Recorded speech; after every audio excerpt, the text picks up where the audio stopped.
بسم اللہ الرحمن الرحیم۔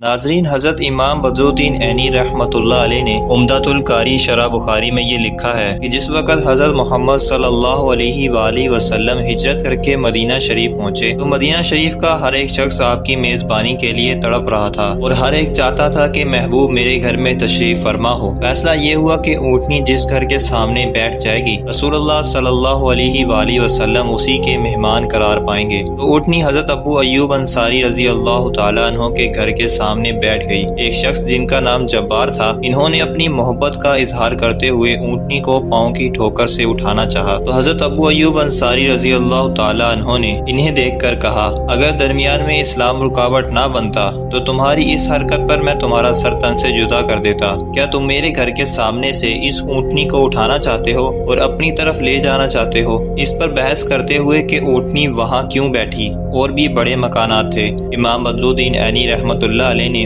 شرف المصطفیٰ صلی اللہ علیہ وآلہ وسلم کے حوالے سے اس طویل داستان کو لکھا جو نبی اکرم صلی اللہ علیہ وآلہ وسلم کی آمد سے کئی صدیاں پہلے کی محفل میلاد کی داستان ہے۔ وہ لکھتے ہیں کہ جس وقت طبع اول جو یمن کے حکمران تھے وہ رسول اللہ صلی اللہ علیہ وآلہ وسلم کی ولادت سے 1000 سال پہلے مکہ شریف آئے اور مکہ شریف سے انہوں نے یثرب کا سفر کیا۔ جب یثرب میں پہنچے وہاں اس وقت کوئی آبادی کا نام و نشان نہیں تھا اور بیماری کی وجہ سے اس علاقے کو یثرب کہا جاتا تھا۔ طبع اول کے ساتھ تقریباً 400 جید علماء کرام تھے جو اس وقت کے آسمانی علوم کے ماہر تھے، جو نابغہ روزگار بھی تھے اور نہایت پارسا انسان تھے۔ چونکہ وہ 400 شادی کے بغیر اپنی زندگیاں بسر کر رہے تھے، طبع اول کو انہوں نے ایک مجلس کے بعد یہ کہا کہ آج تک آپ جہاں گئے ہیں ہم نے تمہارا ساتھ دیا، مگر مزید ساتھ دینے سے ہم معذرت خواہ ہیں۔ ہم اسی جگہ پر رہنا چاہتے ہیں جہاں ہم پہنچ گئے ہیں۔ تو طبع نے پوچھا، اس کا سبب کیا ہے؟ میری حکومت، میری جاگیریں، میرے خزانے، یمن میں تو سب کچھ ہے، اور آپ اس ویرانے میں کیوں رہنا چاہتے ہو؟ انہوں نے کہا، ہم نے اپنی کتابوں میں ایک نبی کا نام پایا ہے، ان کا اسم شریف محمد صلی اللہ علیہ وآلہ وسلم ہے۔ ان کے بارے میں ہماری کتابوں میں لکھا ہے کہ وہ ہجرت کر کے اسی جگہ آئیں گے۔ ہم نے اس جگہ کی ساری علامتیں دیکھ لی ہیں، تو اگرچہ ان کی ابھی جلوہ گری نہیں ہوئی مگر ہو جائے گی۔ ہم اس انتظار میں ہیں کہ ان کا میلاد ہوگا، ولادت ہوگی، دنیا میں تشریف لائیں گے تو پھر ہجرت کر کے یہاں بھی پہنچیں گے۔ تو اگرچہ بات بڑی لمبی ہے مگر انتظار میں بیٹھنے کی لذت بھی بڑی ہے۔ ہم آج سے ہی ان کی آمد کا انتظار کرتے ہیں اور ہم اس جگہ موجود رہیں گے، شاید کہ ہماری ان سے ملاقات ہو جائے۔ ان سے ملاقات کے لیے ہم ترس رہے ہیں، تڑپ رہے ہیں۔ ہم نے کتابوں میں ان کے بارے میں پڑھا ہے۔ ناظرین، ابھی رسول اللہ صلی اللہ علیہ وآلہ وسلم کی ولادت نہیں ہوئی، 1000 سال پہلے 400 علماء بیٹھ کے محبوب کی آمد کا ذکر کر رہے ہیں۔ یہ محفل میلاد نہیں تو اور کیا ہے؟ یہ حضور سید عالم نور مجسم شفیع معظم صلی اللہ علیہ وآلہ وسلم کا ذکر پاک اتنے بڑے اجتماع میں اور اس انداز کے ساتھ کہ ہم ان کا دیدار چاہتے ہیں، ہم ان کے انتظار میں رہیں۔ طبع اول نے یہ سنا تو کہا، میں یمن میں جا کے اپنی بادشاہت، سلطنت اور جاگیروں کا کیا کروں گا؟ اگر تم یہاں ان کے انتظار میں ہو تو میں بھی یہاں ان کے انتظار میں رہتا ہوں۔ طبع اول نے نبی اکرم صلی اللہ علیہ وآلہ وسلم کے انتظار میں وہاں رہنے کا ارادہ کر لیا۔ اب اس کے بعد وہاں انتظامات شروع کر دیے گئے۔ طبع اول نے اپنے خزانے منگوا لیے اور کہا، یہ جو 400 علماء ہیں جو حکیم ہیں اور تدبر سے لبریز ان کی زبانیں ہیں، ان کے لیے یہاں گھر بنائے جائیں۔ تو ہر ایک شخص اور عالم کے لیے طبع نے جہاں آج مدینہ شریف ہے اس جگہ پر ایک ایک گھر تعمیر کیا، اور یہ سارا بندوبست محفل میلاد کے لیے ہو رہا تھا۔ آج کوئی تھوڑا سا بندوبست کرے تو لوگ بدعت اور شرک کے فتوے لگانا شروع کر دیتے ہیں۔ وہاں جب گھر بن رہے تھے، مزدور لگے ہوئے تھے، مستری اینٹیں لگا رہے تھے، تو تصور کیا تھا؟ تصور یہ تھا کہ محبوب علیہ السلام کی دنیا میں جلوہ گری ہوگی، وہ پھر یہاں تشریف لائیں گے۔ تو طبع نے صرف گھر ہی نہیں بنائے بلکہ گھر والیوں کا بھی اہتمام کیا۔ اس نے 400 خواتین اپنے پیسوں سے خریدی اور ان لوڈیوں کو آزاد کر کے ہر عالم کے ساتھ ایک ایک کی شادی کر دی۔ اس کے دل میں یہ تھا کہ یہاں آبادی ہونی چاہیے تاکہ جب وہ نبی تشریف لائیں تو ان کا استقبال کرنے والے بھی یہاں موجود ہوں، ان کے لیے یہاں رونقیں ہوں۔ طبع نے کہا، یہ ہو سکتا ہے، یہ جو آج محبت میں تڑپ رہے ہیں ان کی زندگیاں وفا نہ کریں، یہ دنیا سے چلے جائیں، مگر ان کی آنے والی نسلیں تو یہاں موجود ہوں گی۔ اس واسطے ان لوگوں نے اگر شادیاں کی ہیں تو میلاد رسول صلی اللہ علیہ وآلہ وسلم کے انتظار میں کی ہیں کہ ہم نہ ہوئے تو ہماری نسلیں تو ہوں گی۔ ہماری نسل میں سے جو اس وقت سواری کی نکیل پکڑے گا جو محبوب کو اپنے گھر میں لے جائے گا۔ میرے نبی علیہ الصلوۃ والسلام کی ولادت تو ولادت رہی، ہجرت کے استقبال کے لیے اتنی تیاریاں ہو رہی تھیں کہ 400 علماء کی شادیاں ہوئیں، آگے ان کی نسل شروع ہو گئی۔ رتبہ نے صرف یہی نہیں کیا، اس نے ایک خط لکھا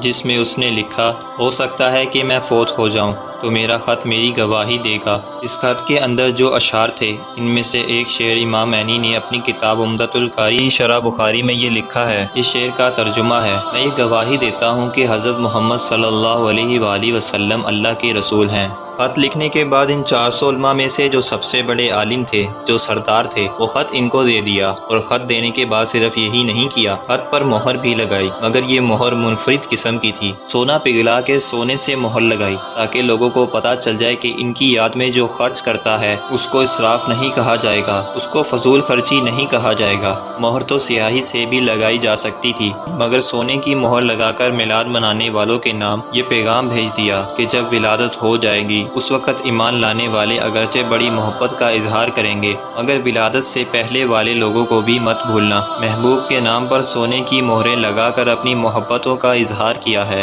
کیونکہ یہ وہ محبوب ہیں جن کی طرف خط عام محبوبوں جیسے نہیں لکھے جاتے۔ حضرت طب نے وہاں ایک کوٹھی بھی تعمیر کی کہ جب میرے محبوب علیہ السلام ہجرت کر کے آئیں تو مکان پہلے موجود ہونا چاہیے۔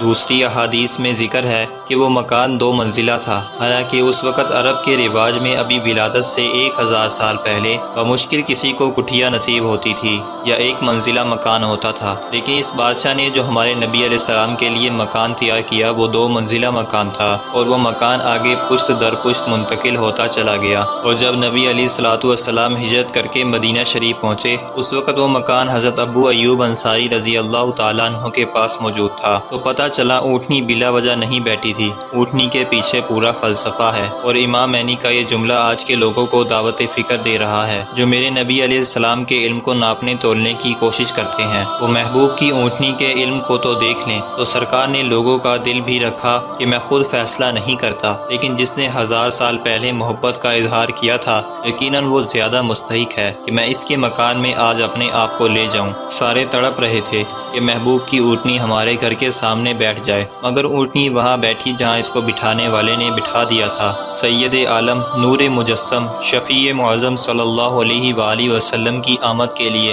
کتنے اہتمام ہوئے، کتنے بندوبست ہوئے کہ بادشاہ نے وہ مکان بھی پہلے بنا دیا، خط بھی بھیج دیا تاکہ محبوب علیہ السلام کی جلوہ گری ہو تو میری گواہی محبوب کے سامنے پیش کر دی جائے کہ حضرت طبہ نے گھر بھی بنا دیا اور خط بھی لکھوا دیا۔ اب جس وقت اونٹنی بیٹھ گئی محبوب علیہ الصلوۃ والسلام کے اس گھر کے سامنے جو حضرت طبہ نے تعمیر کیا تھا، اب جس کے پاس خط تھا وہ خط نسل در نسل پہنچا تھا، کیونکہ جس بڑے عالم کو خط دیا تھا وہ فوت ہو گئے، ان کے بیٹے بھی فوت ہو گئے، پوتے بھی فوت ہو گئے، اور خط آگے منتقل ہوتا رہا۔ اب جب محبوب علیہ السلام تشریف فرما ہو گئے تو وہ شخص جس کے پاس اس وقت خط تھا اس کا نام ابو لیلہ تھا۔ ابو لیلہ کی سرکار سے پہلے ملاقات نہیں ہوئی تھی، لیلہ کو یہ پتہ نہیں تھا کہ وہ کون ہے۔ جب وہ ابو لیلہ میرے نبی علیہ السلام کی خدمت میں حاضر ہوا، جب ہمارے نبی علیہ السلام نے اسے دیکھا تو فوراً فرمایا، تم ابو لیلہ ہو اور تمہاری جیب میں میرا خط موجود ہے۔ حضرت ابو لیلہ حیران رہ گئے کہ ابھی میں نے نہ اپنا تعارف کروایا ہے اور نہ میں ان کو جانتا ہوں اور نہ یہ مجھے جانتے ہیں، ان کے پاس یہ علم کیسے آیا؟ انہیں میرا نام بھی پتہ ہے۔ تو ابو لیلہ نے پوچھا، تم بتاؤ تم کون ہو، تعارف کیا ہے؟ فرمایا، میں حضرت محمد صلی اللہ علیہ وآلہ وسلم ہوں، تم میرا خط باہر نکالو۔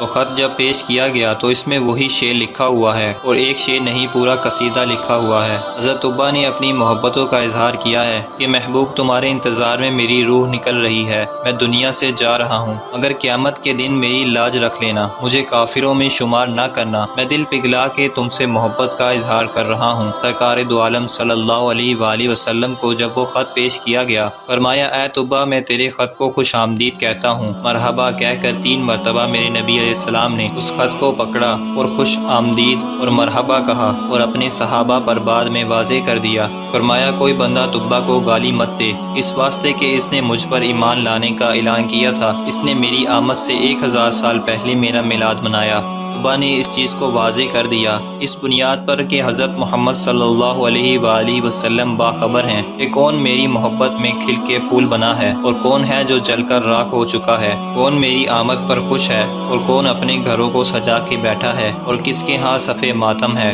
یہ جو پہلے کے احوال ہیں، ابھی ولادت نہیں ہوئی تھی، اس وقت کی محفل میلاد اتنی بڑی ہے اور اہتمام اتنا بڑا ہے۔ آج اگر ہم 400 دیگیں پکائیں تو یہ بہت اظہار محبت ہوگا، مگر طبہ نے تو 400 گھر بنائے، 400 گھر آباد کیے، اس لیے کہ یہ وہ جگہ ہے جہاں میرے محبوب ہجرت کر کے جلوہ گر ہونے والے ہیں۔ تو ناظرین، ایسے ہی مزید واقعات کے لیے ہمارے چینل کو سبسکرائب کر دیں اور اس ویڈیو کو لائک کریں اور ثواب کی نیت سے زیادہ شیئر بھی کریں۔